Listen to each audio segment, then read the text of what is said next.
Hello.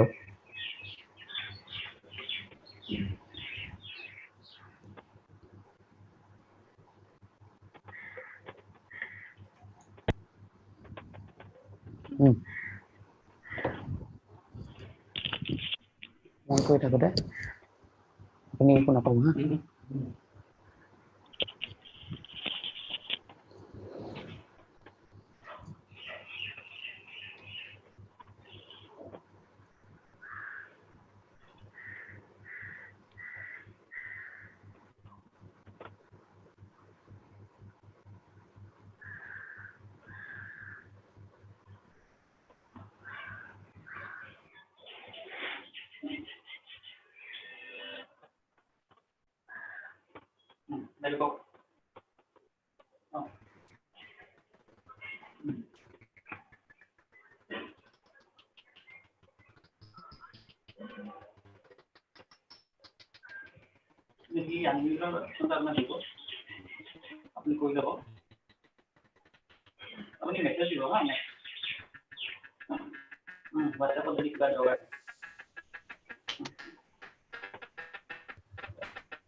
Hello.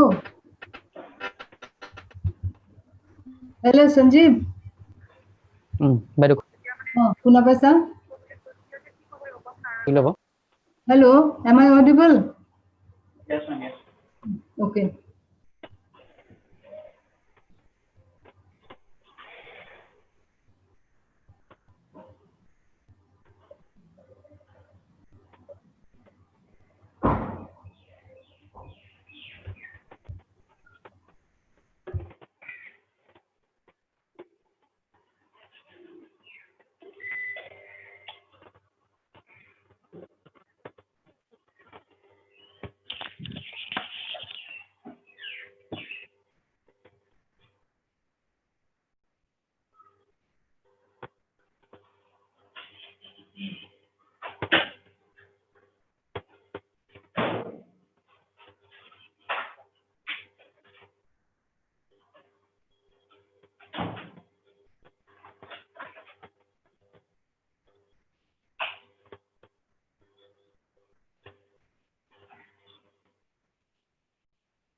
Principal sir अहा নাই ন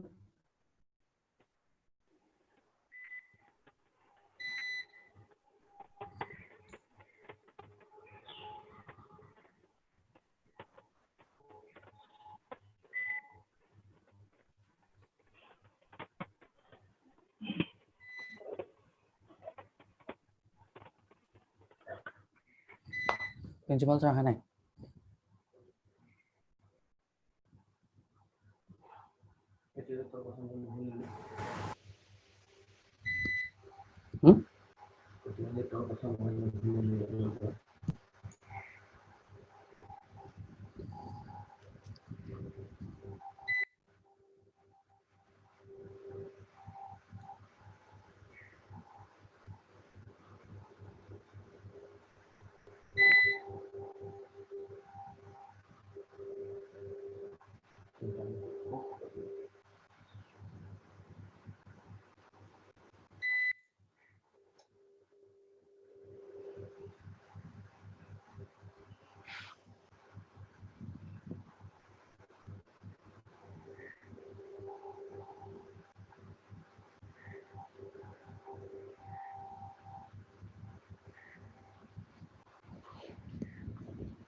প্ৰিন্সিপাল সৰ ইমান দেৰি অহা নাই যে কেলে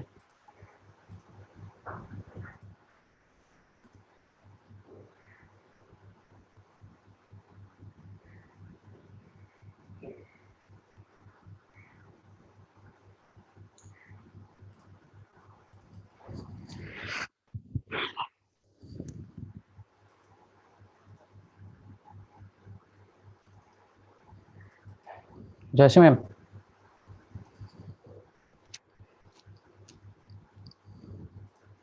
Jayashree ma'am can you hear me Jayashree ma'am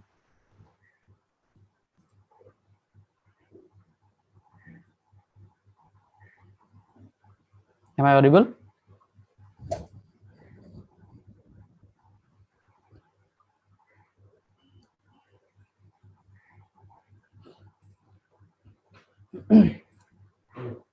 am I audible Yes.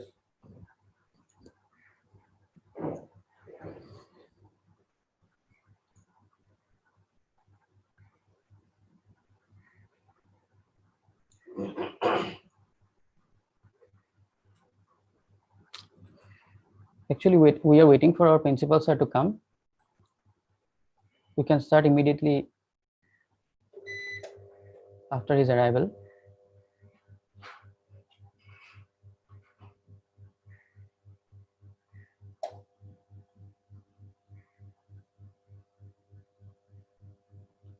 we are sorry for delay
Kabala ba rin Maduri?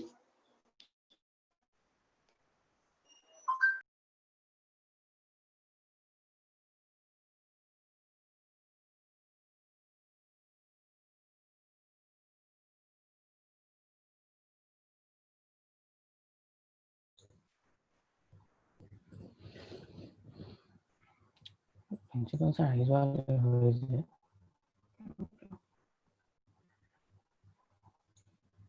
চবেই গৈ আছে মানে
Hello? Hello? Hi. Principal sir আহিলে সুধো প্ৰিন্সিপাল আহিলে নেকি সুধো মেম আহিলে নেকি ছাৰ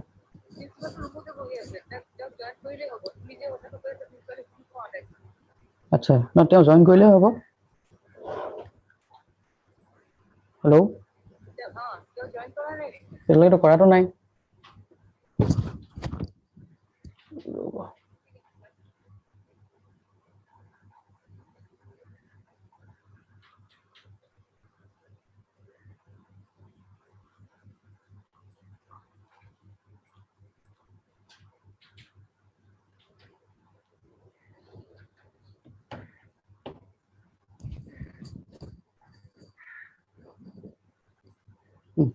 ধ্ৰুৱক কওক প্ৰিন্সিপাল ছাৰক জইন কৰাই দিবলৈ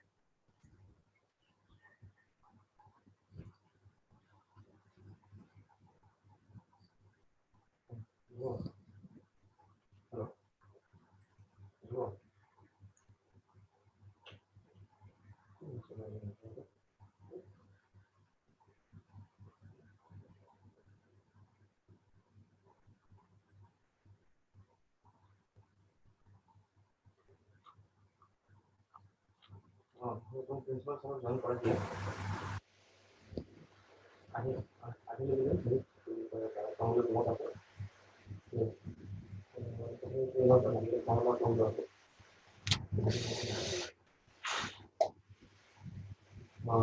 চাহটো আছে দিয়ে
কি হয়েছে মানে তেখেত অহা নাই গেলে ইমান দেৰি ছাৰ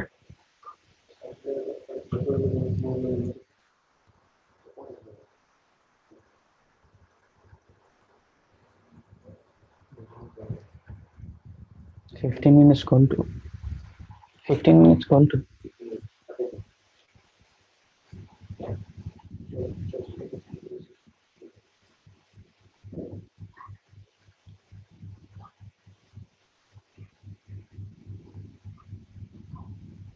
Hello.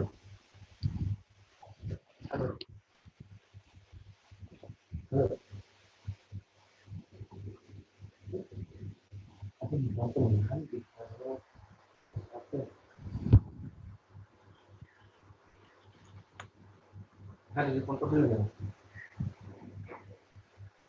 জানি না তো আমি দুপুরে বললাম আপনি সাথে জানি পড়ে যায় তো আসে না তো বললাম আমি শুনতে চাই বলে স্যার তো আসে না স্যার দেখতে চাই ঠিক আছে আমি দুপুরে করবো আপনি একবার দুপুরে ফোন করে দিন চলে স্যার করে ঠিক আছে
Am I audible now?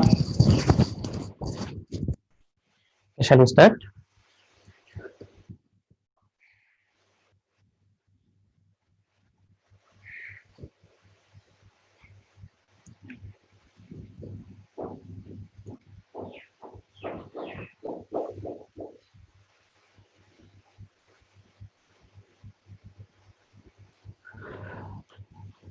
Very good morning to all.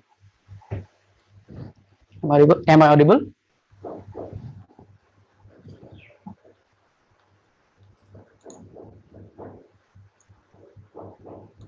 Okay, thank you. Very good morning to all. I am Sanjeev Datta, Assistant Professor, Department of Economics, Digboi Mahila Mahavidyalaya.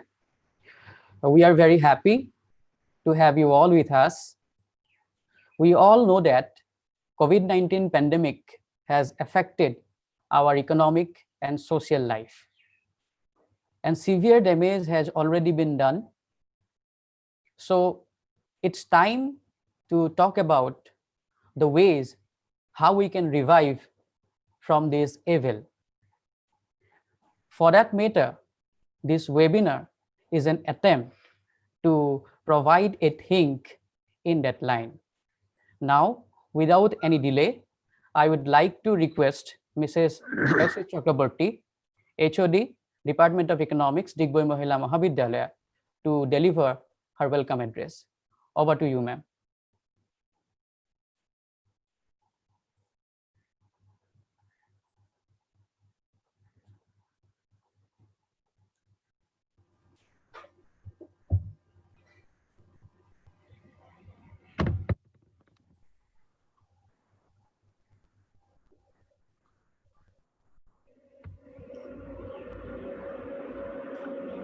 Yes, ma'am. Yes, am I audible? Yes, yes. A very good morning, respected Dr. Arun Chandra Sharma, Principal, Digboi Mahila Mahavidyalaya. Our resource person of today's webinar, Dr. Binoy Goswami, Faculty of Economics, South Asian University, New Delhi, and all the participants. It's my proud privilege to welcome you all to today's webinar on Interrogating the Agrarian Question for Reviving the Pandemic Hit Assam Economy, organized by the Department of Economics in collaboration with the Internal Quality Assurance Cell of Digboi Mahila Mahavidyalaya. COVID-19 pandemic has shattered the normal life of the world. Our lives have undergone a paradigm shift since the onset of it. The world economy is worst hit by this. India in general and Assam in particular are also facing the same problem. An estimate shows that the loss for the Assam economy is more than rupees 30,000 crores. There have been a lot of lost opportunities, but at the same time, it has opened up new horizon of various possibilities and new challenges. Assam economy is basically an agro-based economy. Agriculture is the predominant sector of the state's economy in providing employment to the majority of the workforce. We think agriculture has wide possibility to revive the pandemic hit Assam economy. It is with this backdrop that we have organized today's webinar as an humble attempt to think afresh. We have with us Dr. Binoy Goswami, who has done extensive work on agriculture and natural resource economics and would enlighten us on this issue. I am sure with his authentic work on the subject, he would give a major impetus to address the issue. With these few words, I once again welcome Dr. Arun Chandra Sharma, Dr. Binoy Goswami, and all the participants to this national webinar. Thank you. Thank you so much, ma'am, for your welcome address. Now, I would like to request Dr. Arun Chandra Sharma, Principal, Digboi Mahila Mahavidyalaya, to deliver his inaugural speech. Sir, over to you.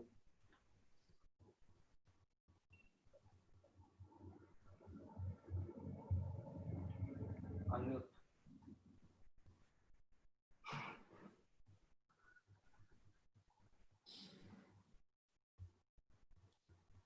So you please unmute yourself.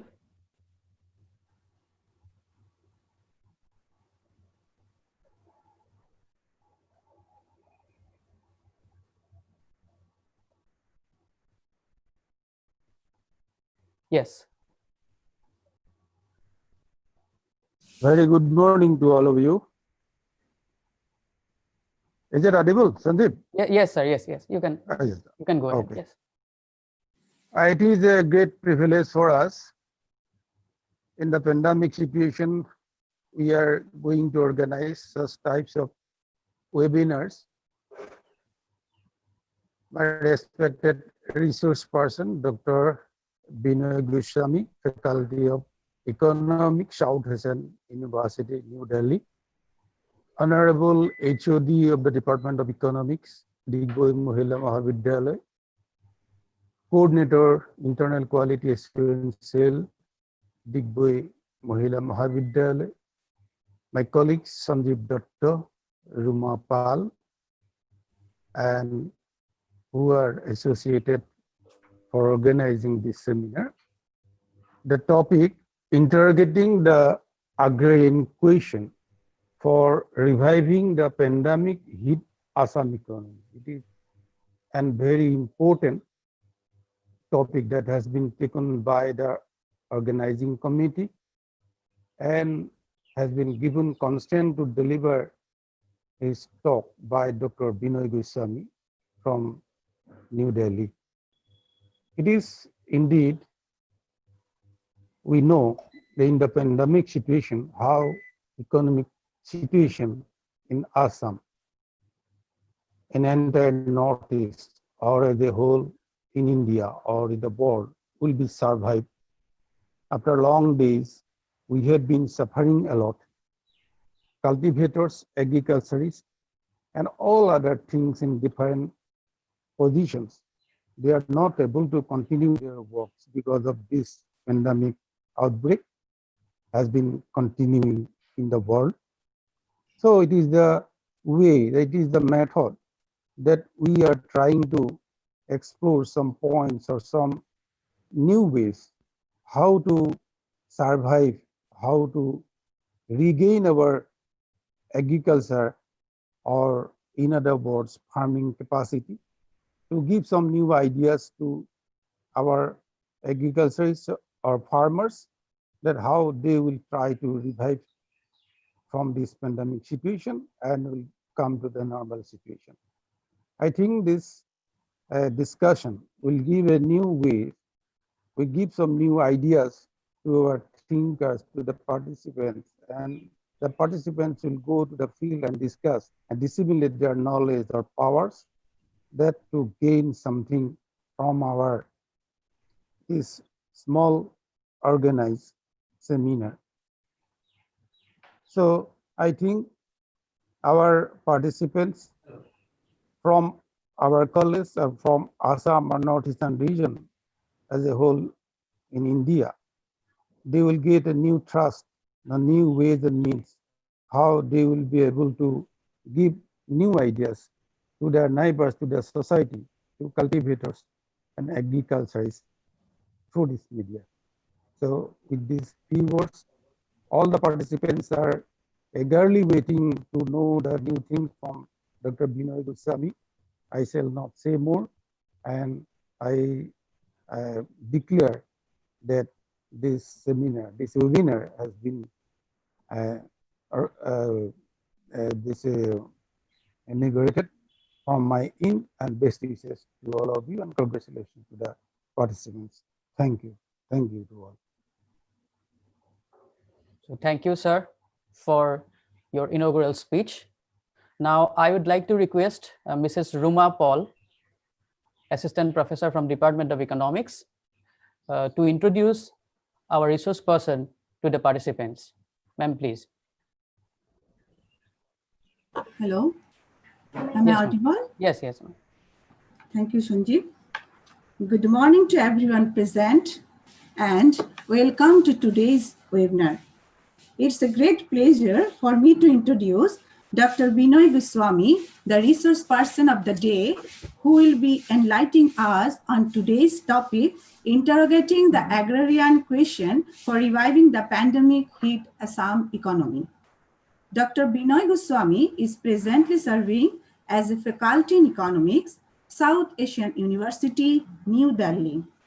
Prior to this, he served in the Department of Economics, Dibrugarh University for the period 2007 to 2013. Dr. Goswami has completed his PhD from Guwahati University. His areas of interest are agriculture and natural resource economics. He has contributed many research papers and books. His papers are being published in journals like Economic and Political Weekly, Bangladesh Development Studies, Journal for Rural Development, etc. And his books are being published by eminent publishers such as Routledge, Orient Black Swan, etc. Dr. Goswami has been awarded with Professor M.J. Manohar Rao Award for Best Paper Presenter in the 49th Annual Conference of the Indian Econometric Society in the year 2012. He has presented research papers in many parts of India and abroad. He also worked on health in the 12th five-year plan for the state of Assam. He has been the organizing secretary of the 4th International Conference of South Asian Economic Development in the year 2018. He has also been the member of Western Economic Association, USA, October 2018 to 2019. Sir, we are indeed honored to have you amongst us and eagerly waiting to hear from you. Over to you, sir. I now request you to take over the session, sir. Thank you. Good morning, everyone, and thank you so much for having me. And I'd like to first, begin by thanking the principal of Digboi Mohila Mahavidyalaya, the HOD of Economics Department, and all members of the economics department. And it's an opportunity for me also to share some of my thoughts that I have been thinking. I have been working on Assam's agriculture. My PhD was on Assam's agriculture, on some aspects of Assam's agriculture. And I have been writing on Assam's agriculture for the last 7-8 years. And this pandemic has exposed a lot of limitations of this sector. And it has given us an opportunity to think about, to sort of identify those limitations, and then, to sort of think about the strategies that we need to have to overcome those limitations. So my speech will be in that direction. So it will have 3 parts. First, I shall discuss the theory part, so that I can locate agriculture in a broader context, theoretical context. So first I shall discuss theoretical literature on the agrarian question. Then I shall discuss the characteristics of Assam's agricultures in the light of that theoretical understanding. And finally, I shall talk about the strategies or the areas where we need to intervene. The government has to intervene so as to revive the economy, agrarian economy. So that will be the theme of the topic. So let me now share my PPT. Someone has to allow me to share the screen because I think it has been disabled. So I'm getting a message, host disable attendee screen sharing. So that has to be, I think I have to be allowed to share the screen.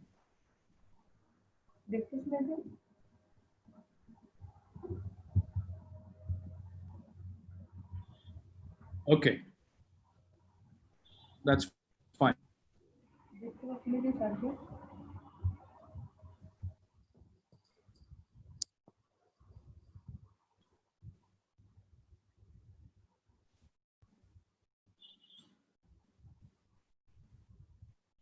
Just a second, give me just 2 minutes.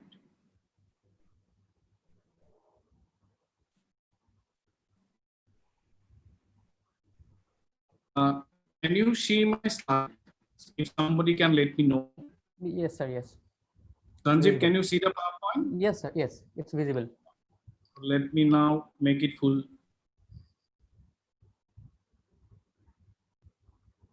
And can you also tell me if you can see that I have moved to the next slide? Yes, yes.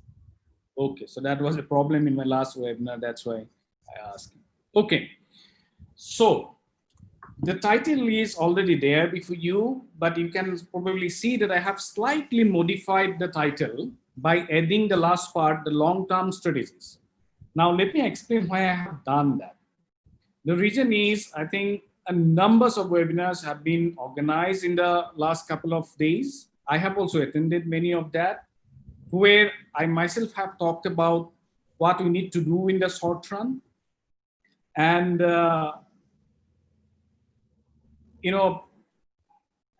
that has already been discussed. And in the short run, all of us know, in the short run, whatever we do, those things are going to be temporary things to give immediate reliefs. What we need is to deal with our structural problems. And therefore, to deal with the structural problems, you need to have long-term strategies. And that is the reason why I have added this long-term strategy, because I'm going to talk about the structural problems. So these are not going to be, like pandemic has hit Assam's economy.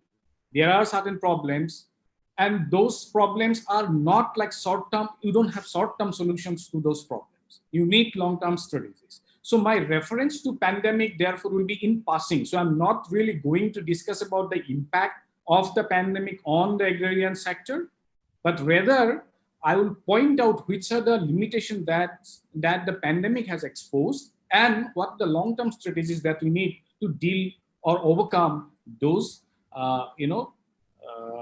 weakness or limitation of Assam's economy.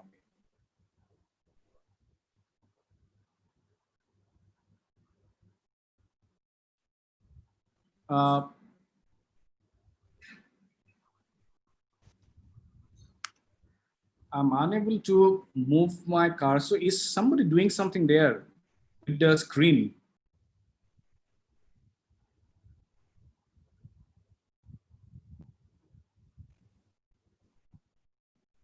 Sanjeev, can you ask the person who is handling these things? I think somebody has done something on that side. Sir, once again, sir, you please share your screen. Okay. Again, I find out how's disable attendee screen sharing. Please, participants are requested to not to share their screens when sir is doing that. Otherwise, it will create such problems.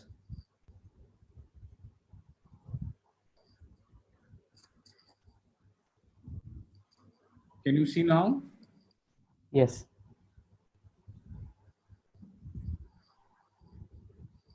The only issue is there is some problem with,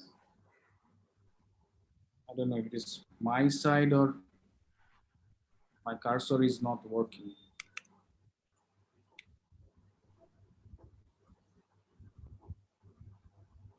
I'm so sorry for this. There is some problem here.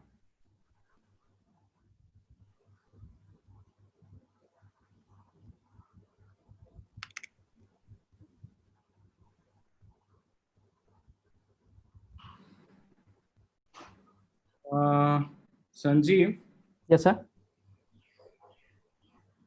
I'll do one thing. I'll just log out and log. Can you ask your the person who is handling this just to stop, if you can control from there, share, just stop sharing from his end, and then I can do the needful. I'm so sorry for this. I mean, it's the technical error that we have to live with.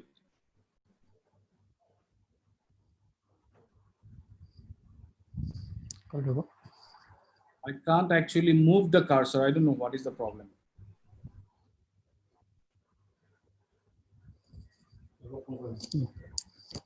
Is it possible from his side to stop sharing and then I can do it again one more time? So 1 minute, I'm working on it. Or wait, you can do one thing, sir. Now you can, no, sorry, you can do it now. You are becoming host now. I think you can do it now.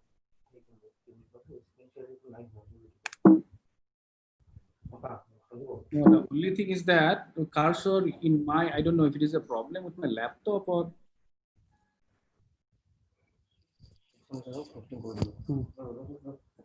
All right, Sanjeev, I think. Yes, sir. Let's not waste time with the PowerPoint. So what I'll do, I'll just speak, all right? Okay, okay. I'll just speak. I think with the PowerPoint, there is some issue. I don't know whether it is laptop or what. Something is not working here. So I don't want to unnecessarily, spend time. I'll just speak. Is that okay? No issue, sir. Okay. So, I mean, in the second part only, I need to show some data, but that's okay. I'll speak. I'm so sorry for this. I don't know what is the problem, whether the problem is with me or something else. Anyway, so let me first define what I mean by agrarian question. Two things I like to define before I begin. By agrarian question, I mean three things. So in the theoretical literature, agrarian question means three things. One, the transition of production relation from the pre-capitalist to capitalist modes of production. By production relation, I mean how the different factors of productions are related, or you can say the technology, mainly technology. So from pre-capitalist technology to capitalist technology. Now, what do I mean by capitalist technology? It's basically the modern technology you use, purchase input, hired labor, mechanization, so on and so forth. Then the second part of agrarian question is how that capitalist transition of agriculture helps in overall capitalist development of the economy. And the third thing in that agrarian question is what happens when this transition happens, what happens to the small farmers. So these are the three things. Now, as far as my speech is concerned, I am going to focus mostly on the first part of the agrarian question. That means transition of the production relation. Just this. I think there is some issue with my cursor. It's not actually moving. That is the problem. So I cannot even give the remote control to the host. Anyway, I'll just speak. I mean, that's not possible. Otherwise I have to shut down and start again. That will be very difficult. I'm absolutely so sorry. I mean, this I didn't expect. So I'll be focusing on the first part of the agrarian question, where basically I'll be talking about the transition of the agrarian production relation from the pre-capitalist to capitalist. Now, as I say, by capitalist relation, I do not mean, investment coming from a Tata or a Birla or an Ambani. I don't mean that. By capitalist relation, what I mean is basically that you work as per the forces under the influence of market. So you need to be efficient, you need to be competitive, and for that matter, you need to invest on your land, you need to invest in improving your productivity, you need to generate surplus, you need to accumulate capital so that you can reproduce the ownership of land. That means you can expand your area of production, okay, not necessarily ownership all the time, but at least area of operation. That means area on which you cultivate. So that expansion over time you will see. So if you are working, therefore, one of the characteristics that I'm going to use to see whether there is a capitalist transition or not is to see whether the operational ownership holding and operational holding, whether you have fragmentation in that, or over time you see consolidation. That means you see more and more big farms instead of small farms. So if the first and foremost requirement for capitalist development is that your ownership, or if not ownership, at least operational holding will get consolidated. You will see big and big farms working. So that's what I am going to look at. So these are the two things I wanted to clarify in the beginning. First, what is agrarian question? And in that agrarian question, there are three things: transition from pre-capitalist production relation to capitalist production relation. Then from,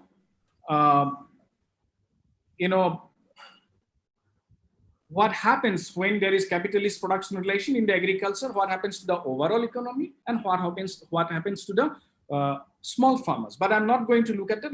I mean, I'll just, in passing only, I will refer to the last two components of agrarian question. First component is the focus of my lecture.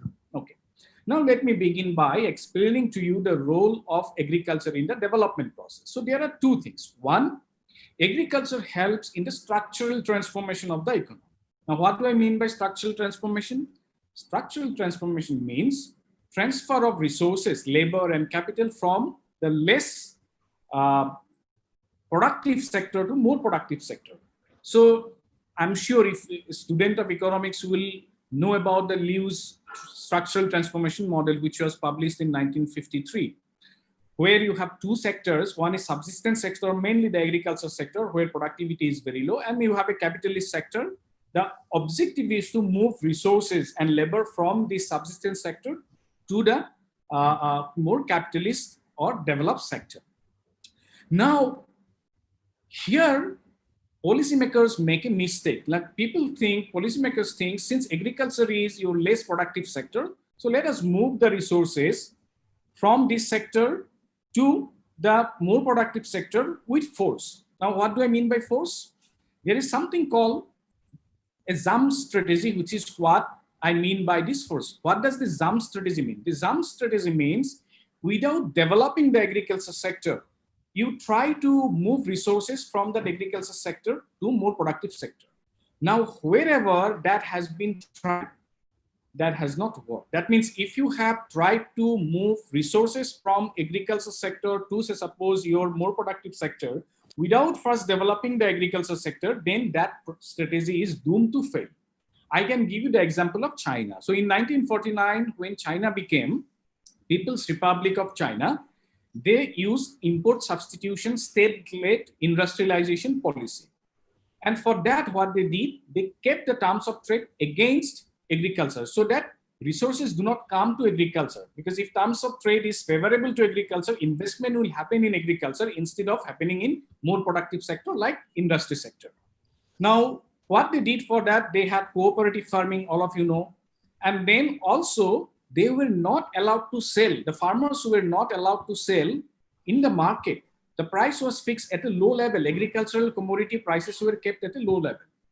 And as a result, the farmers did not have any incentive to put their effort to improve production and productivity. And when the famine happened in China, by official account, about 3 to 5 lakhs people died. By the unofficial account, about 30 lakhs people died because of starvation. And that is the reason why in 1978, when China introduced the first set of reforms, they did it in the agriculture by moving from collective farming to individual household-based farming, and also by letting the farmers to sell their product in market price. So in 1950s, the dominant strategies worldwide was that keep the agriculture sector, the terms of trade against agriculture sector, so that agriculture sector's investment in agriculture sector doesn't happen, rather resource come from agriculture to industry sector. But wherever that strategies has been followed, it has not worked, and structural transformation has not happened in those states. So structural transformation, agriculture will help in structural transformation only if the policymakers first invest in the agriculture sector, develop it, and then transfer the resource from agriculture to the more productive sector. You will see, I will give you some examples in the course of my discussion. The second role that agriculture can play, one is the structural transformation. Agriculture can help in structural transformation, but for that, first agriculture sector has to be developed. The second is, even after structural transformation, agriculture can or will continue to be the supplier of food. And that is very important, because even when your industry has developed, you need to have continuous cheap supply of food so that the prices of foods are maintained at within certain level. Because if price goes up, inflation increases, the wage level of the workers in the industry sector will go up, cost of production will goes up, and industry sector will lose competitiveness. So that's why it will continue to be to play the role of the supplier of food. And secondly, also agriculture sector generates the demand. People engaged in agriculture sector generate the demand for the industrial products, right? So these are the two roles that the agriculture can play. But if you read the scholars in this area like Timur and all that, if those papers you read by Timur, you will find how the policymakers in 1950 made this mistake of not developing the agriculture sector first. Okay. Now, let me first give you certain examples, cross-country examples of how agriculture played a role in the development process.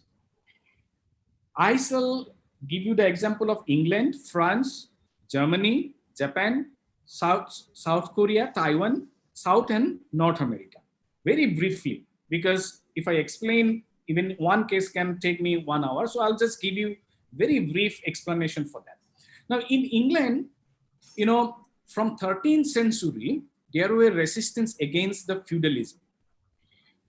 But by the beginning of 14th century, when the Black Death happened, all of you probably in the context of this pandemic, you might have read about the Spanish flu and the Black Death. These are the pandemics that human history has experienced.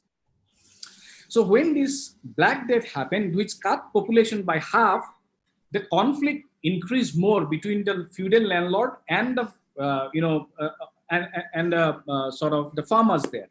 That's because with the decrease in population, there were more exploitation, labor exploitation of the workers, the laborers.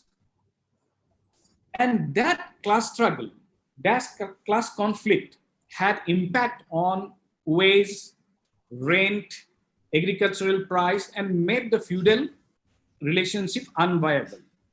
So between 14th and 16th century, that transition started happening because agricultural wage went up so much by such a huge margin, rent fell, prices fell. So feudalism was no longer viable. Feudal landlord realized that. And what they did to supplement their sort of fall in their income, they turned themselves into a capitalist farmer. And by 16th century, that transition was already over. And so an agricultural revolution preceded the industrial revolution, and from 16th to 18th century, agriculture continued to supply resources to industry sector in England. Another interesting thing I would like to share here, all of you know this turnip, the crop. That also, introduction of that crop also helped in bringing about agricultural revolution in England. How? Because of the introduction of this. So in England, the main crop is different types of corns, but introduction of turnip had helped them to rotate crops. And with crop rotation, land productivity increases. So that also allowed, as the productivity increased, so you don't need so much of labor to be engaged in your agriculture. So some of the labor could be released to be engaged in the agriculture sector. So the point which I'm trying to make is, and it is English case is considered as the classic case. So the point here I'm trying to make is that this, in case of England, from the pre-capitalist to capitalist transition, in that process, first the agriculture sector was developed, and then once the agriculture sector was developed, resources were transferred to more productive sector. However, at the same time, though the transformation happened in this classical way in England, but France and Germany didn't happen. In France and Germany, for example, in France, even after France Revolution, countryside in France continued to remain feudal. In fact, these small farmers wanted this feudal system to continue. Only in some parts of northern part of France, in very small areas, this capitalist production relation developed. Similarly, in Germany's case is in fact even more interesting. That is because when it started in 13th century in the east of Elbe River, so the landlord there, so Germany's feudal landlords were called Junkers. Those Junkers actually were very progressive. They allow a free peasantry. They allow the farmers to be peasant. The labor relation was not very exploitative. But for them also, what happened when this Black Death happened, okay, and population fell down, the labor relation became exploitative, and they started behaving like the feudal landlord. And starting from a free production relation, that got re-established, the feudal relation got re-established in Germany. So when England was moving from pre-capitalist to capitalist movement relation, Germany was actually moving from a free production relation to a feudal production relation. So both in France and Germany, agriculture did not contribute significantly to industrial development or for capitalist development. So their agricultural industrial development happened despite agriculture's contribution to this sector. In fact, sorry to interrupt you, sir. Yeah, so you can try once now to share your screen. You can try once. Okay. Let me see. Or you can use your keyboard for the cursor substitute. I actually don't use the keyboard. If you give me 2 minutes, I can actually, what I can do, I can switch it off and log back again if you think that this is important. Actually, sir, another option is there, sir. You can share the PPT with us end of the lecture. I will share the PPT. That's not me. So try to press escape button in your keyboard. No, that's what I was doing. I don't know what exactly is the issue. Okay. Or you can share the PPT with us, then I can present it in place of you and you can talk. That may be another option. So I think, Sanjeev, the issue is, I think something has happened with my computer. You know? Okay, okay. Then, sir, then you It can is go that ahead. I am unable to actually, I am unable to move it. Okay, sir. No issue. Then at the end of the session, I will share the PPT with the participants. No issue, sir. Please do that. Please do that. I'm so Okay. sorry. I don't know. I'm not very good with handling computer also, technical part. So I'm so sorry. But I hope people are able to listen to me at least, right? Yes, that's fine, sir. Okay. So so what happened in France and Germany is that with the innovation in the steel and iron sector, the transport sector developed, and with the development in the transport sector, the trade started developing, and that's how the structural transformation happened. So agriculture's role in France and Germany, as opposed to in England, was very minimal. On the other hand, in Japan, the case is very interesting. So there, the landlords were very progressive, and state also invested, like investing in developing infrastructure, in providing fertilizers, and so on and so forth. So therefore, production and productivity in agriculture went up. But the government there, what they did, they imposed heavy tax on the landlords. At the height of it, the tax rate was 70–80%. And that, through this tax, whatever surplus that was generated in agriculture, that was transferred to industry. Taiwan and South Korea, the same case. There also, through government intervention, that happened, but that happened through land reform. So with the land reform, a new class of owners of land emerged, and with that, their incentive to put effort to invest in agriculture improved, and a lot of surplus was generated, which was then taxed and transferred.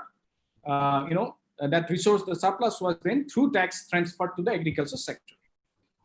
On the other hand, in America, there were two development paths, one for South America, the other one for North America. In the South America, the case was like France and Germany. In South America, plantation sector was prominent, and you have heard about the slavery that existed in the plantation sector. So landlords there did not want, because they got this bonded labor. So obviously owners of these plantation estates, they didn't want to improve, in terms of investment and efficiency and so on and so forth. After the Civil War, when slavery was abolished, even after that, they actually moved from plantation to that exploitative production relation in plantation to sharecropping. So sharecropping, again, is a very exploitative production relation.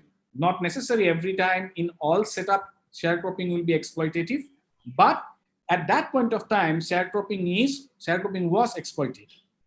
On the other hand, if you look at the North American case, you will find that industry and agriculture developed there, simultaneously.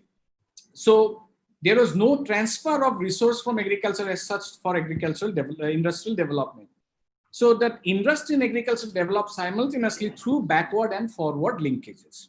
And if you look at the whole literature, describing all these agrarian question in the context of these countries, you will find that the England's case and the North American case, these are considered as the ideal case, particularly the North American case, where agriculture and industries were developed simultaneously through backward and forward linkages. Okay. So what I have discussed so far, the agrarian question in the context of these cross-country experiences, this can be considered as the classical literature. Okay, these happen, like, for example, in England, it happened between 14th and 16th century. In fact, from 13th to 16th century. For Germany, it happened from 16th to 19th century. North America, Japan happened much later, end of 19th and beginning 20th century. Taiwan and South Korea happened, in the 1950s and 60s. So the lessons that we can learn from these classical experiences, number one, the role of agriculture in the structural transformation. What could be the role of agriculture? That question is not settled yet. As you saw, in South America, Germany, and France, structural transformation happened without the contribution from the agriculture sector. Whereas in England, Japan, South Korea, Taiwan, the structural transformation happened with the contribution from agriculture. But remember one thing, there, however, state and the landlord themselves invested on developing the agriculture itself. As I said in the very beginning, if you use resources from agriculture sector for developing your more productive sector without investing in the agriculture sector first, that strategy is not going to work. As you saw in Japan, Taiwan, South Korea, or in those countries, agriculture could contribute only because first they invested on agriculture. So this is a precondition that you have to develop your agriculture if you want to transfer resource from agriculture to industry sector. Then state role is very important, as you saw in case of Japan, Taiwan, and South Korea. So so it is not necessary that agriculture always has to contribute. There are other sources like international trade, then territorial expansion, colonial expansion, the state role. So there are many sources for generating capital. But if you are using agriculture as the source, then you must have to develop your agriculture first. This is what is the lesson that we learn from all these cross-country experiences from the classical literature. So here, for your interest, I am referring to. I'm just mentioning what are the literature that I'm referring to. I'm referring to T.J. Byers, Bernstein, and then Karl Marx, Skotsky, Lenin. All these people I'm referring to as far as this literature is concerned. So what I have discussed so far. So state's role is important. Development of agriculture is important. These are the 2 points that we have learned. With the time, now at this time of globalization, however, the nature of the agrarian question has changed. It is no longer, you cannot discuss the agrarian question in classical sense. Here now again, I'm referring to 2 authors. One is Bernstein and the other one is Harun Akram Lodhi and Christopher K. In 2010, Harun Akram Lodhi and Christopher K, they wrote in the Journal of Peasant Studies 2 articles. In that, they have talked about the changing nature of agrarian question at this time of globalization. Now, what has happened now, according to them, is that even this agriculture in the southern part of the world, by south, global south, I mean the developed and the developing countries. Now, in the developed part, agrarian question has been resolved. Now, from the agriculture, they have moved to more productive sector. But in this agrarian question is relevant for our kind of economy even today. But even in those kind of economies, according to Harun Akram Lodhi, Christopher Bay, and Bernstein, they think that this question either has been resolved or bypassed, or is this irrelevant now, because agriculture's contribution anyway has come down. And if you look at share of agriculture in GDP, it has come down. Secondly, even today, even in the sort of global south, because of these multilateral agencies from the global south, like Latin America, Asia, and Africa, now small and marginal farmers, even from these parts, developed parts, they participate in the global market. They produce for the global markets. And multilateral agencies have integrated the farmers of this global south also into the global market. And they use producing for market and use of hired labor as an indication of the capitalist transformation of the agriculture in global south. So if you see, even in global south, you will see that most of the farmers use hired labor, and also some of them produce for the market. Most of them produce for market. And even if they do not produce for market, what Akram Lodhi and Bernstein are saying, that those who cannot or do not participate in the market, even for them, for survival, whatever they generate from agriculture is not sufficient. Therefore, they have to depend on labor. They have to sell their labor. And therefore, the classical question, the agrarian question, has become indeed a question, if at all, if you want to ask, make it a question of labor. Because those small and marginal farmers, you cannot consider as farmer, rather you consider them as a labor, because whatever they earn from agriculture is not sufficient for them. they have to sell their labor to supplement their income. So it is a question of labor. However, this view has been challenged. This view has been challenged by people like T.J. Byers and Chris Carlson. Now, I'm referring again to a paper by Chris Carlson, which was published in the Journal of Agrarian Change in 2018, very recent paper, where he says that use of hired labor or producing for market, this cannot be an indication of the penetration of capitalist relation. Why? The reason is, he says that in 17th century Spain, or even in in Germany and France, there used to be wage labor. And you had wage labor there because the land distribution was so unequal. Very few people have huge land, and most of the people did not own land. So therefore, they had to depend on wage labor. So wage labor itself cannot be an indication of the capitalist production relation. Secondly, producing for the market, again, he says, Chris Carlson says that even the Junkers, that is the feudal lord in Eastern Europe, Germany and all that, in that time, 16th and 17th century, they used to produce olives and wines for exporting to the world market. But the production relation I have already discussed was hardly capitalist. So just for producing for export market or using hired labor cannot be an indication of capitalist production relation.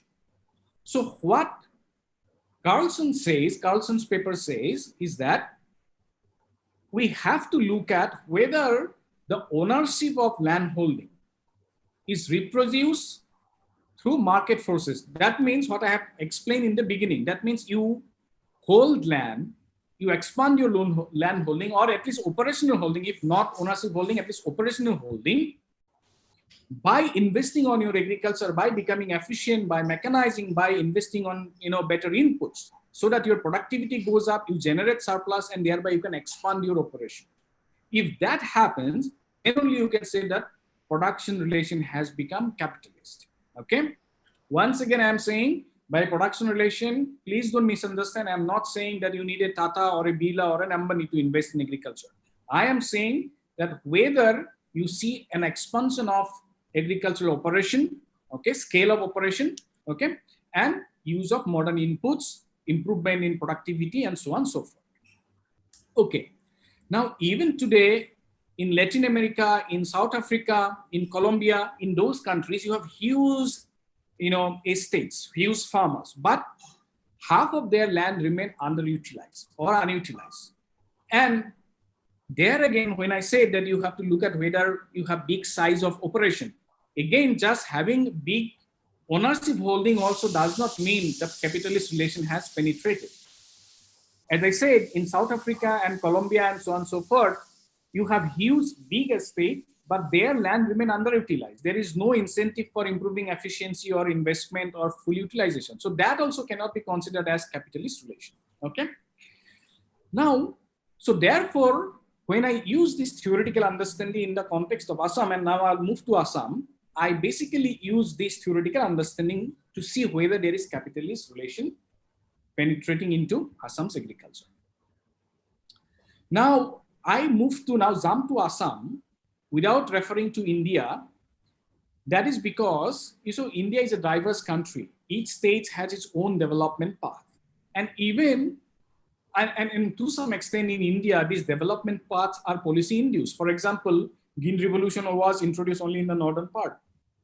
To a large extent, Green Revolution is yet to penetrate into a state like Assam. So obviously, a Punjab's case and Assam's case cannot be put together and studied together.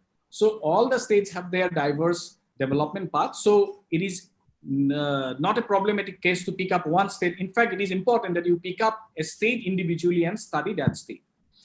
Even an Italian economist, Giovanni Arrighi, that is the Italian economist. He was a professor in Johns Hopkins University, who passed away in 2009. So he actually did the same, discussed this agrarian question in the context of Italy, and he found even within Italy, for three different reasons, there were three different development paths. So the point which I'm trying to make is that taking Assam's case in isolation without referring to the Indian case is not problematic. That's what I wanted to say. Now, this is where I wanted to show the data, but I can't. But anyway, let me make the larger points. When I share the PowerPoint, you will understand that. Now, if you look at Assam's operational holding and ownership holding, you will find that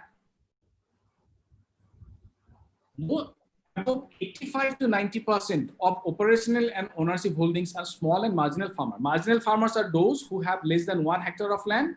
Small farmers are those who have 1 to 2 hectares of land. So put together, small and marginal farmers, more than 90% of Assam's farmers are having land less than 2 hectares. In fact, marginal farmers alone could be about 72 to 75%. So you don't see there. So if you, as I said, if you look at operational holding and look at the size of operation, obviously, when you look at Assam's operational holding structure, you find that there is no capitalist relation because it is small size class. Fragmentation, in fact, is increasing over time, okay? And there is no pressure, in fact, on the farmers to increase the size of their operation. Then look at the cropping pattern. If you look at the cropping pattern, we produce, like of the total cropped area, about 72 to 75% there again. Basically, rice production happens on 75% of crop area. Even for rice, more than of the total rice area, more than I think 80% of the area is under winter paddy. If not 80%, 70 to 75% will be under winter paddy. And we know winter paddy is something where you cannot use, modern tech, the scope of investing or on modern technology as far as winter paddy is concerned is very limited. And we grow winter paddy in Assam basically for self-consumption purpose. So if you look at the crop pattern, you find that it is mostly a subsistence kind of rice-based economy. Diversification to high-value crop is very little. In fact, even within the agriculture, when you look at the contribution of fishery, forestry, livestock, and crop, when you divide into these 4 subsectors, you will find crop sector's contribution is still 75%, So the cropping pattern also does not give you an sort of idea that there is a capitalist transformation. Third, the tenancy relation. If you look at tenancy relation, so my work, actually PhD work was on tenancy relation.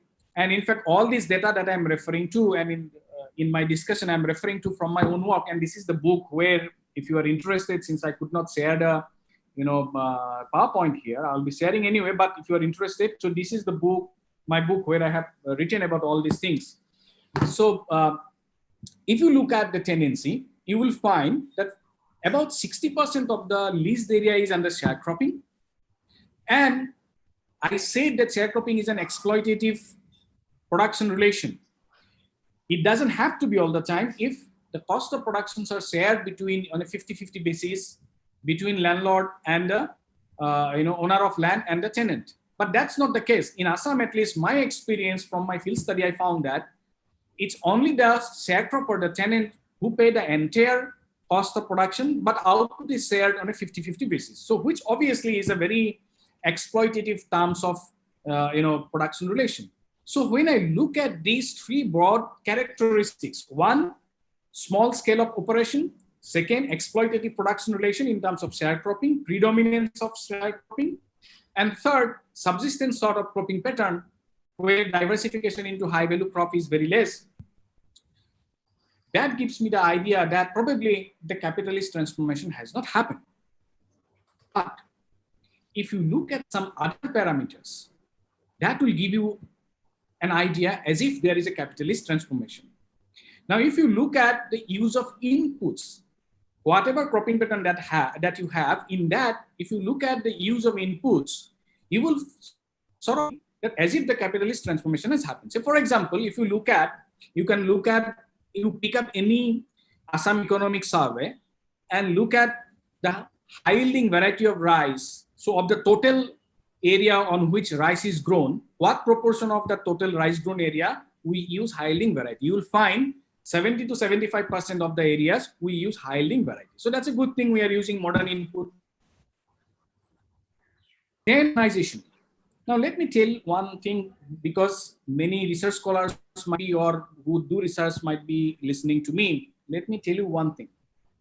If you are interested to work on issues related to tenancy or mechanizations, never look at secondary data. You must have to do a field survey. Why? That is because in the secondary data, you will find only how many tractors or power tillers or pump sets are there, right? But that does not give you the extent of mechanization, because the extent of mechanization is much than what the secondary data will tell you. And that is because of the development of what we call the rental market. Let me explain it very simply. Now, all of you who have access to village life, you will know that in a village, you will have 2 to 3 power tillers. That means 2 or 3 persons, either big farmers, relatively big farmers, or somebody, use this, own these power tillers, but they will rent it out to the small farmers. So the small farmers will pay, so for example, per hour or per round of tilling, they will pay, so suppose 150, 200 or 300 rupees.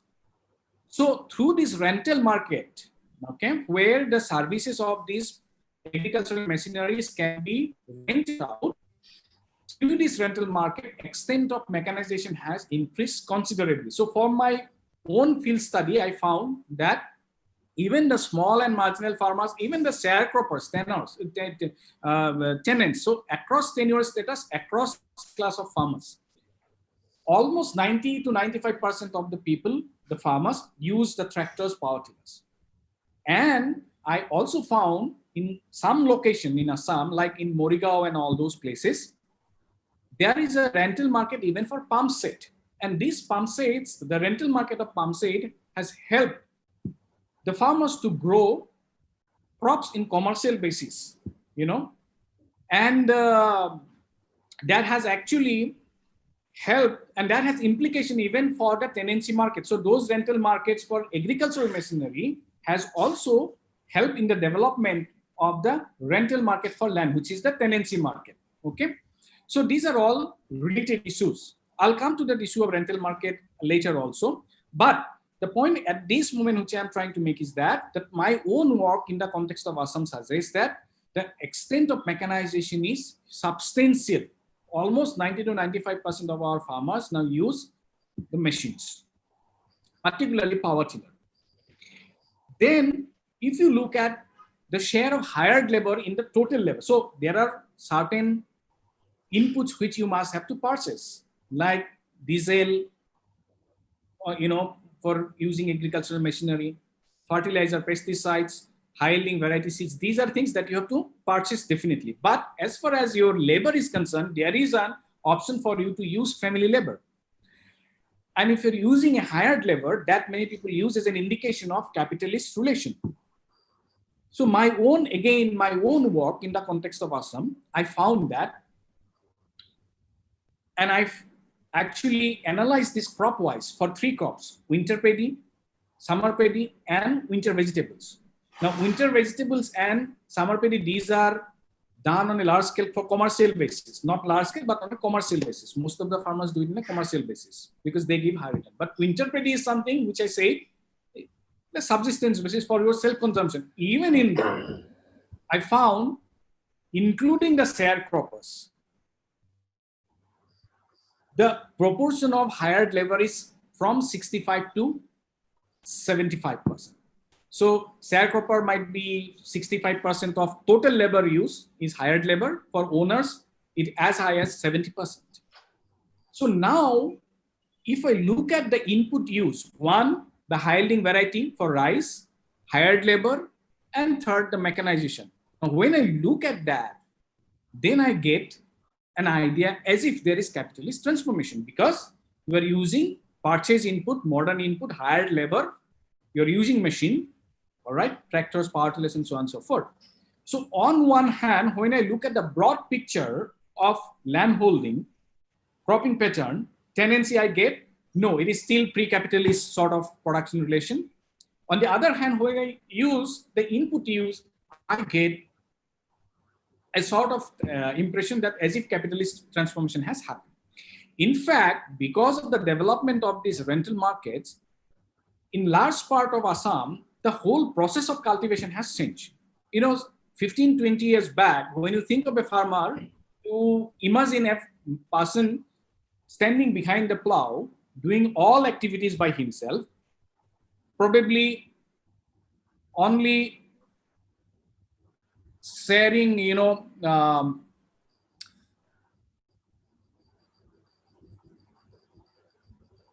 probably outsourcing only transplantation or harvesting work. But today, all parts, particularly in those areas that I found where the rental market for palm seed has developed, weeding, harvesting, everything has been outsourced. So farmer's job has become less labor intensive and more sort of kind of a manager. You need to supervise the work. You probably on your own because you can outsource everything.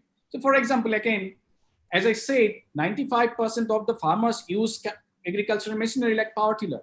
So when you use the power tiller, when you don't use the power tiller, either the owner of the power tiller or somebody appointed by the power tiller, owner of the power tiller will come and till your land. So that process of tilling your land, preparing your land for agriculture, cultivation, that has been outsourced. So like that, many parts of the cultivation process has been outsourced. And this has happened because of the development of the rental market. And this is something which is good. And this rental market should be nurtured. Okay, so this is a positive development also that has happened, we must talk about. So now, however, even after all this positive development, if you look at the surplus, because at the end of the day, that is one thing that we need to look at. What is the surplus income that the farmers have been able to generate? Because with that only, you can improve, you can diversify from the, if you have been able to generate more supplies, you can diversify from private, from the farm to the non-farm sector. So that diversification and therefore the structural transformation is possible only when you are able to generate, farm income, more farm income or surplus. Now, since I cannot show you the numbers, I will just read out the number. As per the Situation Assessment Survey, 2002-3, you will be surprised to know an average farmer household annually earn only 11,891. These are real income. Real income means at constant price, which increased only to 11,955 in 2012-13 in real sense. Okay, so the growth rate was only 0.05%. So an average farmer family in Assam in 2012-13 was earning per year only 11,955. I don't think much have improved in the last 7-8 years also. And in that 11,955, major part of course came from crop cultivation. So for example, out of 11,955 rupees, 7,520 rupees came from cultivation. And about 2,500 came from wages, 1,427 rupees, 1,427 rupees came from livestock and animal farming, and about 500 rupees came from non-farm business. So crop is still important, but the importance of animal farming, livestock is also improving. So that is one area where we need to diversify from crop, because that is one area which has potential. And if you look at the share of livestock for the entire Assam, if you look at the broad picture, share of livestock and animal farming in total agricultural income has also been increasing. So the point which I'm trying to make is this, that in spite of using the modern inputs, mechanization, high yielding varieties, farmers' income, however, has not, I mean, it's very subsistence. I mean, you imagine in 2012 and 13, a farming family earning only 12,000 rupees per annum. Of course, there might be because this number is an average number. So there may be some farmers who might be using little, earning little more. Some might even earning little less. But imagine a farm family earning only 12,000 rupees per month, per year, And if you look at the earning of the sharecropper, that is even very bad. I mean, I looked at the earning of sharecropper, owner operator, and the fixed rent tenant separately for my own work. I found the sharecropper who usually cultivate winter paddy, their actually income was negative. All right. So, so this is a very bad situations. And when I look at this income generation, I can say that capitalist transformation has not happened. So my conclusion is this, that though there are certain indicators that might tell you that there is capitalist transformation, but in Assam's agriculture, it is still pre-capitalist. Income generation or surplus generation is very little, okay? You have subsistence farming, cropping pattern is rice-based, that too winter paddy based. Your scale of operation is almost unviable, very small. Tenancy is very extractive. So, it is not a capitalist transformation. It has not happened. It is still pre-capitalist. And if at all, if you're looking at the, input use, if you want to say that capitalist transformation has happened, at best, I will say it is a stunted capitalist transformation.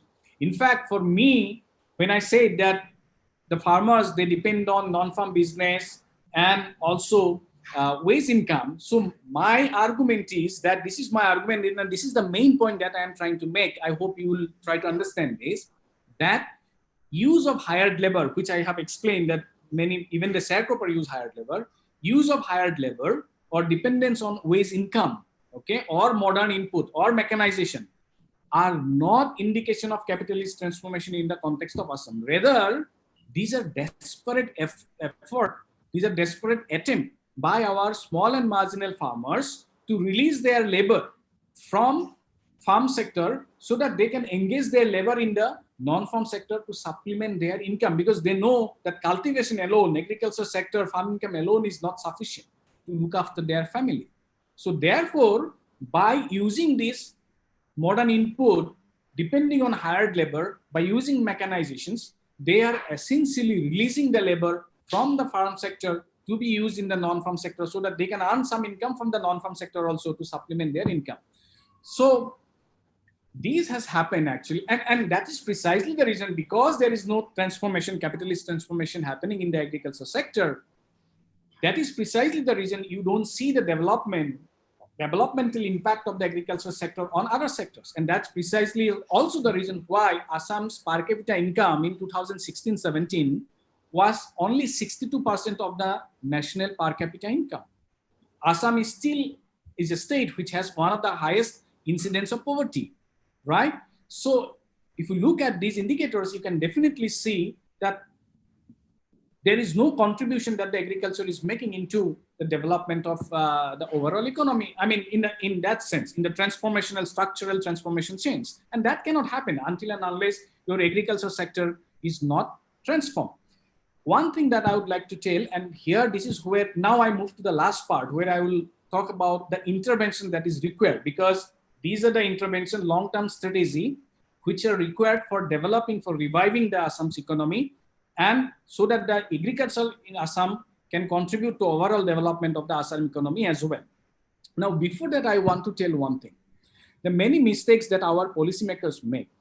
So when they talk about policies for the development of the agricultures, they look at things in isolation. Like, for example, okay, so much tractors have been used, so many people use the tractors. People use hired labor. People use fertilizers. People use, high-yielding varieties. So Assam's agriculture is good. So we should invest on these areas and promote probably those areas. But no, you have to look at the holistic picture, because as I say, when you look at the overall broad characteristics, you get a different picture. And when you look at this input use, you get a different picture.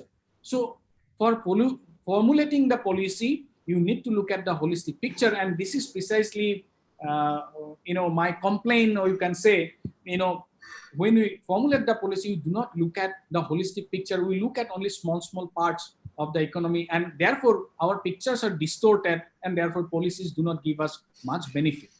Having said that, now I come to the interventions that's required for this long-term development of the Assam's economy. So one area where intervention is required is now, from my own work that I did in the context of Assam, found that 50% of my sample farmers did not use any extension service. So they basically, it's their own experience. For last many years, they have been doing their cultivation. So use the learning by doing, whatever they have learned, they apply that only. There is no extension service. Now, remaining 50% who access some sort of extension service, they also access private extension service. Mostly, only 15% access public extension service. Public means the extension service provided by government extension service. Private extension service basically comes from the input dealers. So for example, you have a seller of fertilizers in your locality. A farmer goes to him and asks how much, for 1 bighah of land, how much of pesticide or fertilizers that I need to use. This could be very dangerous. First of all, that person is not qualified to give that, advice. Secondly, there is a conflict of interest involved in private providers of extension service, providing extension service. What is that? Because if you go to an input dealer, obviously that input dealer may, to increase his sale, might ask you to use more, fertilizers or more inputs, which are actually not necessary. And also my study found that even though only 15% of the farmers access public extension service, but their income related to those who access private extension service was still much higher. And that is because, again, as I said, the private extensions provider, they asked the farmers who consulted them to use more fertilizers, pesticides, and all that. So their cost of production was very high.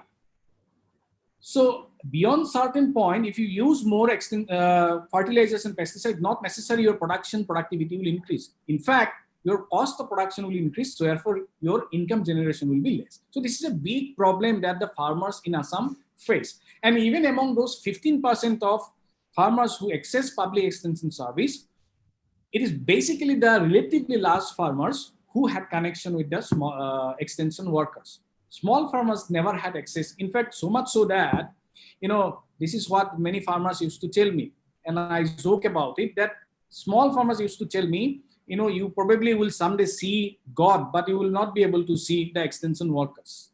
That's what the state of our very dismal state of extension service. And extension service, again, is limited only to, again, partly because it is, our model is like that. And secondly, our requirement is also like that because we are a rice-based economy. So extension service relates on providing extension with respect to rice cultivation. The time has come that we have to diversify. And when we diversify, obviously you need an extension service which can help you to grow vegetables, fruits, different varieties of fruits and vegetables. So we need to remodel the entire extension service in a way so that we train these extension workers which can provide extension service for specific crops. So that is one area of interventions, long-term intervention that is required. Secondly, developing the supply chain. Now, this is where I refer to the pandemic. So now during this lockdown in Assam, what happened? Those who were living in urban and semi-urban areas found it very difficult to find fruits and vegetables in the market. On the other hand, in the rural areas, farmers found it very difficult to sell their products in the market. That is because of the lockdown, all the supply chains that got disrupted. In a normal, it's fine, you don't understand the limitation because markets are working, so those linkages are somehow maintained. But the moment you had a lockdown and it exposed those weaknesses in those limitation in our supply chains, because those market linkages got disrupted and therefore things could not come from fruits and vegetables could not come from the rural area to the urban area. And this happens when your supply chains are not developed organically. Now, staying in Delhi, however, In the last 4 or 5 months of lockdown, I never felt any difficulty in buying vegetables and fruits. I never felt the impact. The price, when you were buying carrot for 220 rupees, potato for 70 rupees there, I was buying here carrot for 70 rupees, potato for 30, 35 rupees here. That was because supply chains are developed. And supply chains are developed by the government. That is the important point. And in a country, the state like Assam, the government's role is more important because every year due to heavy rain, flood, supply chain gets disrupted. So there is a reason why government must have to intervene there. And particularly in a state like Assam, because, in Delhi, even if government doesn't intervene, because the demand is so much, private sector finds it profitable to invest. But in Assam, that is not the case. The development of the supply chain, like infrastructure, cold storage, ripening facilities, and refrigerators and all that, vehicles having refrigerator to transport vehicle from one to the other. All these actually involve a lot of money, a lot of investment that the private investor will not come. So therefore, in the context of Assam, one can forcefully argue that state must have to intervene. And that also, so in Delhi, you have a SAFAL model, that is the supply chain model, it's called SAFAL, where they, at the back end, they organize the farmers in growers association or producers association, provide them extension service, and then collect from them. They have a centrally processing unit, and from there they dispatch their fruits and vegetables after processing to their own outlets. They have their own outlet. A similar model called horticrop is present in Kerala. So this horticrop is actually in Kerala is a completely state government owned company who have developed this supply chains. So if you do not develop these supply chains, you are not going to diversify into the high value crops. But now it is your rice-based economy. You don't diversify into high value crops only because you don't have an assured market. But when the supply chains are developed, obviously farmers will be motivated to diversify. And as I said, the supply chains then themselves can organize the farmers into producers organizations and provide the extension service and fill the vacuum that exists now in the extension service. The second point this is the second intervention in developing the supply chain. The third intervention is you have to organize your farmers into group, because as I said, giving extension service to individual farmers is very expensive because the transaction cost is very high. But if you organize them into farmer or growers organizations, then it is easy to provide extension service, and also their bargaining power also improves. So that is the third intervention. The fourth intervention that is required is diversification into high value crops, and within agriculture you have to move from crop to fisheries and all that. Now there are some development that has happened in Assam which are positive developments. So for example, as far as the fish production, egg production, milk production is concerned, we have improved those production substantially. Very little import of fish and eggs happen in Assam now. I mean, we import very little from from outside Assam. In fish production and all, we have become almost self-sufficient. So these are some positive development.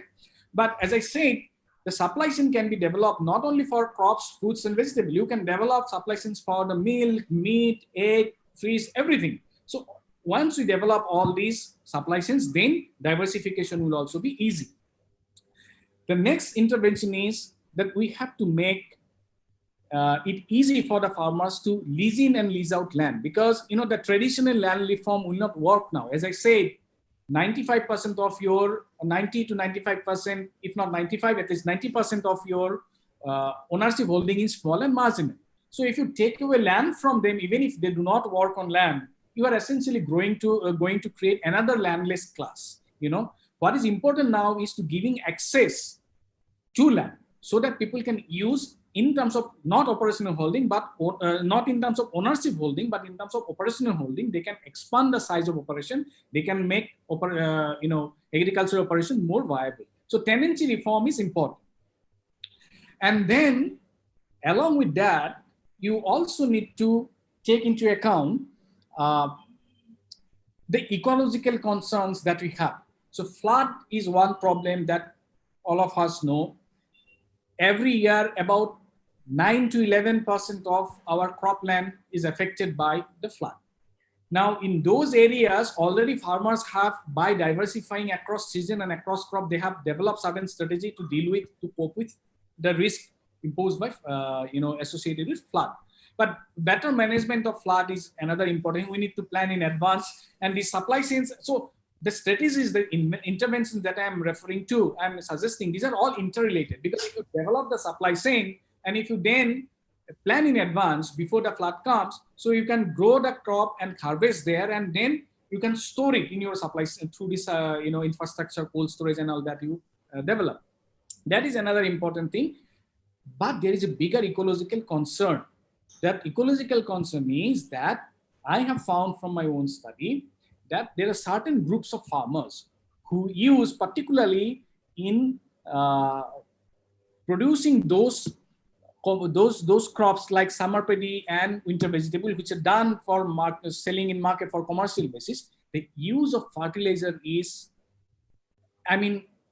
so higher than the recommended level. For example, for summer paddy, the recommended level of recommended by Assam Agricultural University, recommended level of NPK, that is the fertilizers, is about 64 to 70 kg. Whereas, this fixed rent tenants and owner operator farmers, they use like 92 kgs, and fixed rent tenants, in fact, use 150 kgs of fertilizer, which is more than double. So these are going to have ecological, if you use fertilizer in such huge quantity, these will, adversely impact the soil health. There is an important implication for sustainability of agricultural operations.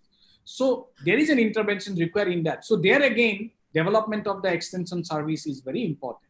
So these long-term strategies, long-term intervention in terms of developing our extension service, developing our, supply chains, diversifying into different crops, high value crops, or within agriculture from crop to fisheries and so on and so forth, tenancy reform, promoting the rental markets, all right, and this ecological concern. These are certain areas which we have to intervene. And if we do that, all these limitations that our agriculture sector suffers from, and which the pandemic has exposed, this COVID-19 pandemic has exposed, particularly in terms of the supply chain development, all those we can overcome. Then you will find, capitalist transformations on of the agriculture sector.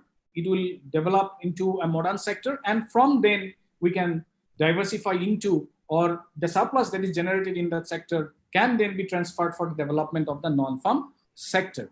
But as I said, for having this understanding, one has to look at the holistic picture. You cannot look at the simple mechanization, input use, or hired labor use and say that, and take policy in isolation. It has to be a general equilibrium kind of policy where you look at all aspects and see how policy in one sector can, will have feedback effect into the other sectors and will help in the development of the other sector. Because you remember, in agriculture, factors of productions are complementary. You cannot produce only with land. You cannot produce only with fertilizers. You cannot produce only with mechanization.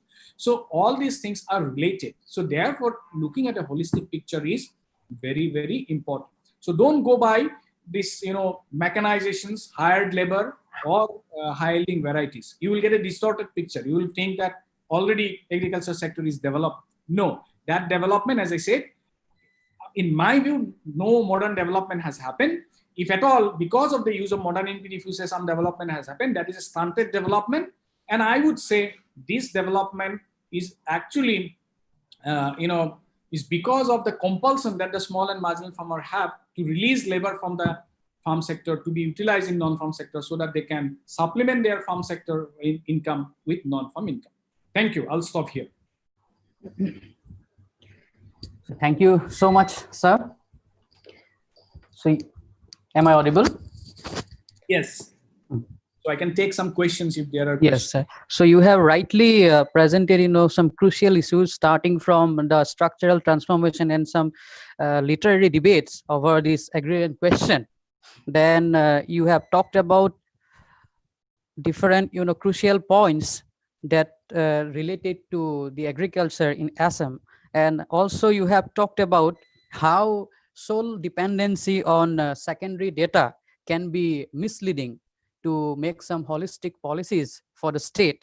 And you have also rightly pointed out some special long-term interventions, not from individual sides, but from the government side also. So I think your lecture will enlighten us and will give some insightful thought to make some steps or to take some steps in the near future. So thank you so much once again, sir. Now I request our participants, if they have any query, then you can use the chat box to ask.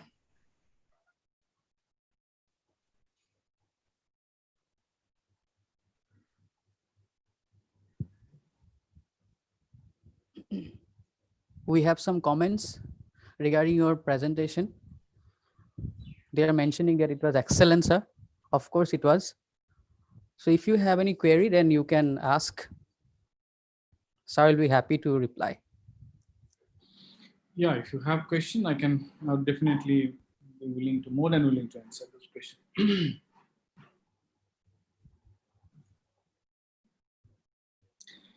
I'm so sorry that I could not show you. I don't know what happened. The PowerPoint.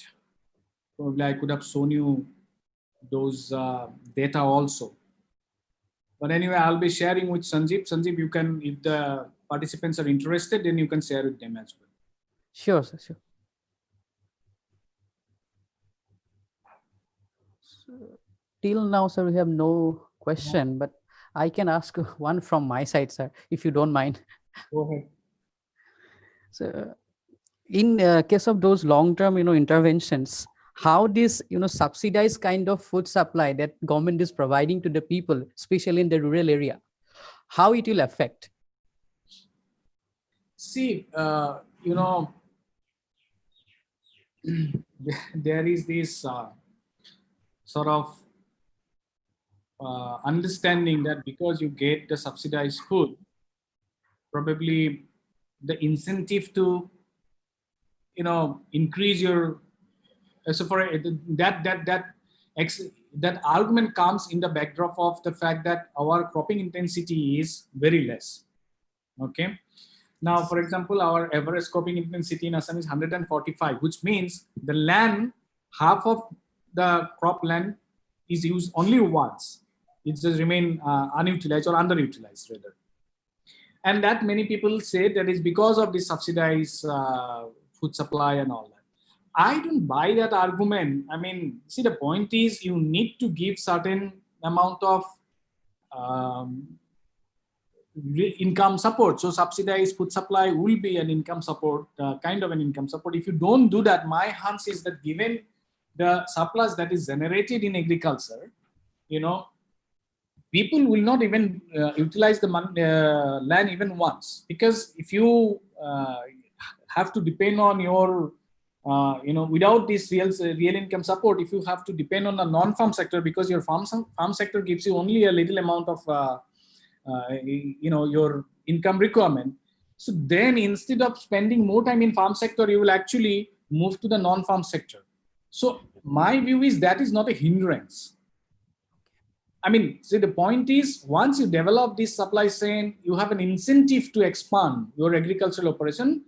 People will automatically start expanding agricultural operation. Now the problem is, so what does this show? I mean, people are using machineries, using hired labor or fertilizers and high-yielding varieties. That shows that they are willing to put in the effort from their side. But once you put in that effort and whatever you cultivate, there has to be a market. You have to get a return from that. Even today, we hear that farmers, they throw these tomatoes because whatever the price that they get, is less than the cost of production that they incur. So I think that one can definitely look at the impact of those subsidized food program on the impact of agriculture sector. But my hunch is, my guess is that I don't think that's a very determining factor. That is not holding back. That is not holding back the development of the agriculture sector. So we have one question from Ranjit Khanikar. What is the effect of different forms of tenancy on production of agricultural sector of Assam? Okay. See, broadly we have two forms. One is the sharecropping and the other one is the fixed rent, right? Now the sharecropping, I found from my study that sharecroppers usually do not diversify. Their cropping intensity is less. Use of production and productivity enhancing practices and inputs are relatively less. They use less fertilizers. And that could also be because of the fact that the sharecropping usually you will find only in case of winter paddy. That's a different reason why you have sharecropping in case of winter paddy, or why you have in summer paddy and winter vegetables you have fixed rent. That altogether a different debate. I don't want to get into that. But as such, if we see that fixed rent farmers, they use more fertilizers, and I was talking about these ecological issues. This is the group of farmers, fixed rent tenants, cultivating winter vegetables and summer paddy. They use like a in an absurd amount of such huge amount of chemical fertilizers, which has this implication for ecological sustainability. So on one hand, fixed rent tenant use more, and in that sense they are inefficient. On the other hand, sharecroppers use less. In that sense, they are inefficient. So another question we have from Bipasha Khaun. So may I know the economic situation within the vulnerable society during this pandemic, how they are managing it?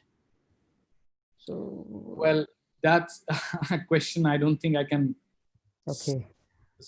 Answer completely, but I guess I'm sure they are going through a lot of hardship, and probably with some help within the family network, or probably their borrowing might have gone up. They might have eaten up their saving, and also some state support if it has reached to them. Probably that's how they are managing it. Otherwise, I don't see how they are managing. And that's now is the time. Now we take those strategies, overcome those structural problems that we have, and help them to find their ground, get their, regain their ground, and sort of to build their life again. So we have two questions actually. I want to compile it because both are I think indicating the same. One question is from Susmita Devi. What would you like to suggest to improve the agricultural sector of state and thereby to strengthen the economy, especially during this current situation? And the same kind of question is from Hiranya Kumar Sharma. How can we overcome this problem in agricultural sector, and how can we manage the marketing situation during COVID-19 pandemic? Okay. So see, I have already spoken about the areas where you need to intervene. So in the long run, these are the strategies, these are the interventions that we need to improve, the agriculture sector. In the short run, immediately, I guess you need to give, you need to supply the agricultural inputs. As soon as the season starts, you need to give them the, government has to ensure that the supply of inputs, whether it is seed or fertilizers, they are readily available on time and they are subsidized. So that's the immediate relief that you can give. Besides the income support that I have spoken about in some other webinars, besides the income support that one has to give in the short run for their survival, but when it comes to agriculture sector, to start our agricultural operation, these are the two things that one has to do. I mean, the government has to do. One, make the supply of inputs readily available so that the farmers don't have to struggle for getting the inputs. And secondly, subsidize the supply of those inputs. Then that was the first response to the first part of the question. The second part is marketing situation during this COVID-19 pandemic. See, it's basically a state failure. I would say I would not mind saying that this was a complete state failure, because states should, this is not only in Assam, I have found even in other places also, these policymakers fail to anticipate when they come out with certain directives, certain regulations, they fail to anticipate how the people are going to respond to that. Like when you put the lockdown, you also make sure that vehicles carrying these supplies of fruits and vegetables can carry those vegetables from the rural areas to the urban areas. Then you don't have this problem. Now in Delhi, I talked about this safal model. This is a safal actually comes from the Hindi sabzi and fal, together it becomes safal, fruits and vegetable. So they have this is because it is an established supply chain with a huge investment, and it is a public institutions. So it became easy for the people involved in the supply chain to coordinate with the district administration, and therefore without disruption, the supply chain could be maintained. And we don't have that. So in the short run, developing the supply chain, that is the only thing to go forward. Going forward, that is the only solution. In the short run, this disruption can be managed through better coordinations. I mean, there the state has to coordinate, a bit better and anticipate how the people will react to certain amount of, to those directives. Okay, so I think this question has already been answered from Dr. R. Thamil Mani.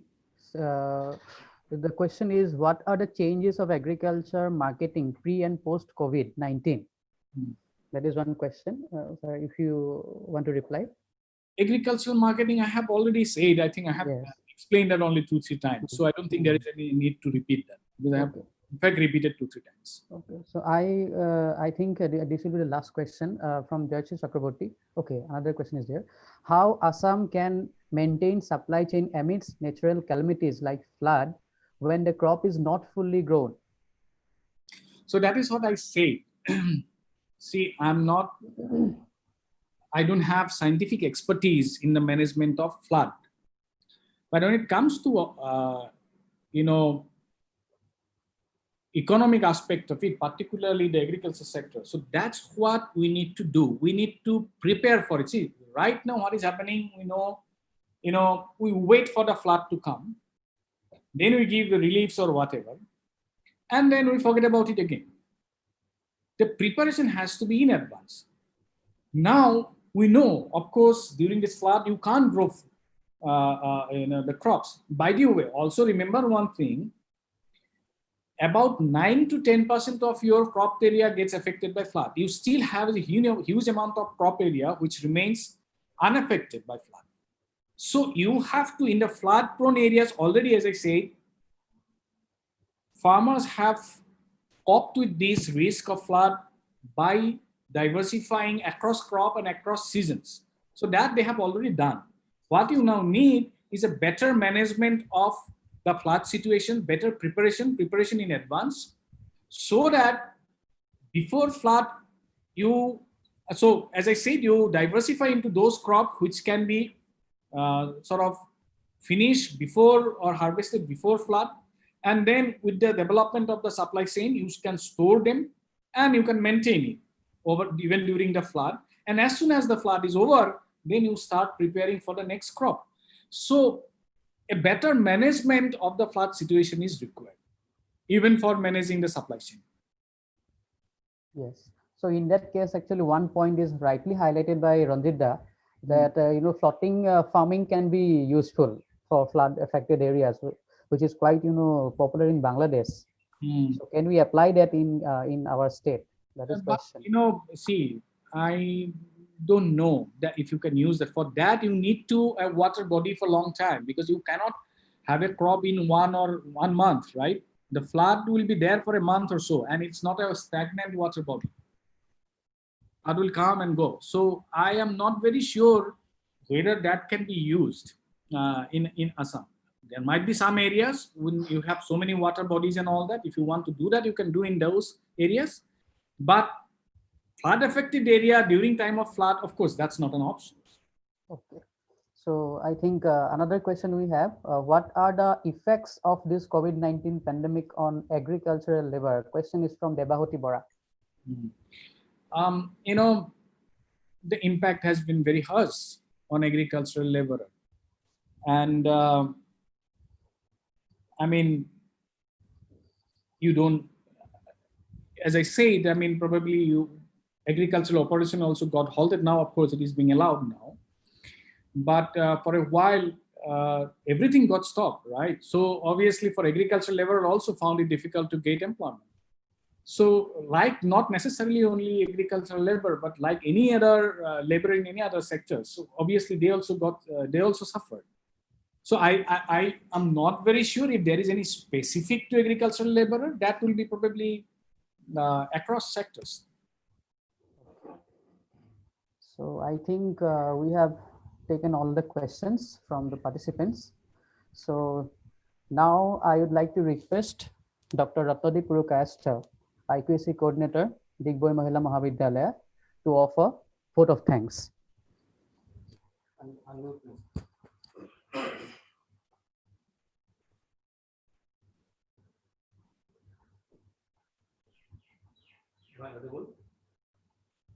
No. Hello. Hello. Hello, Dhruvo, if you are there, please unmute Ratnadip sir. Okay. I will read. Okay. Hello everyone. Hello everyone. Yes, yes. I am Dr. Ratnadip Purukayastha. Would like to offer vote of thanks on behalf of Digboi Mahila Mahavidyalaya fraternity.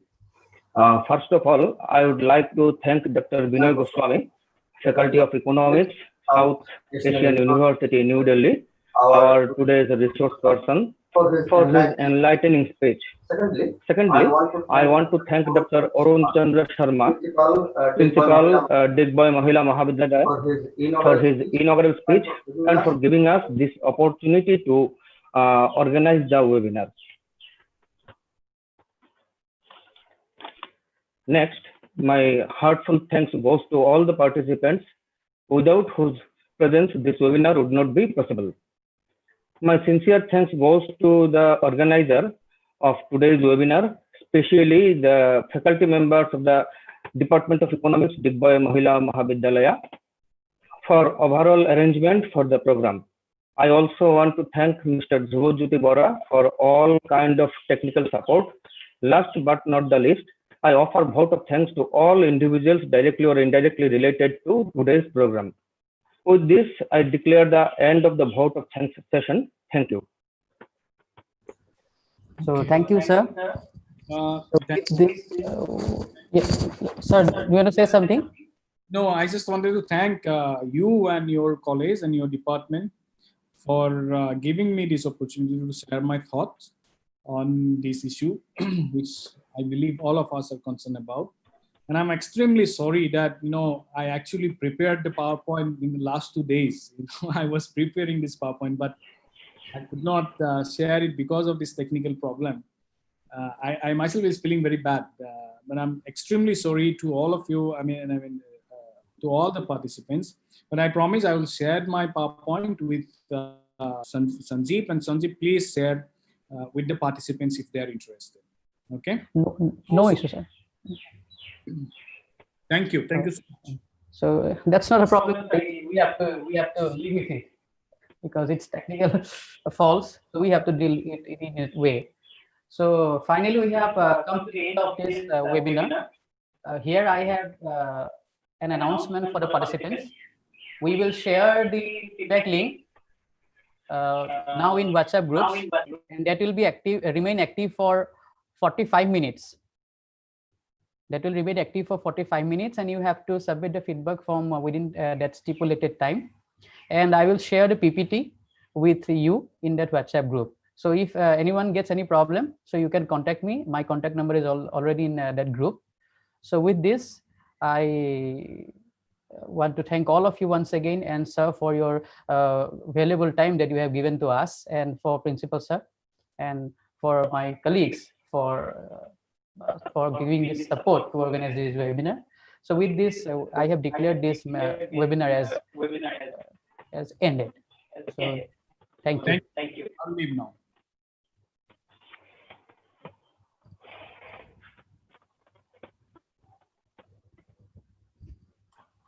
Hello, sir. Dhruvo, Close. you can close it now.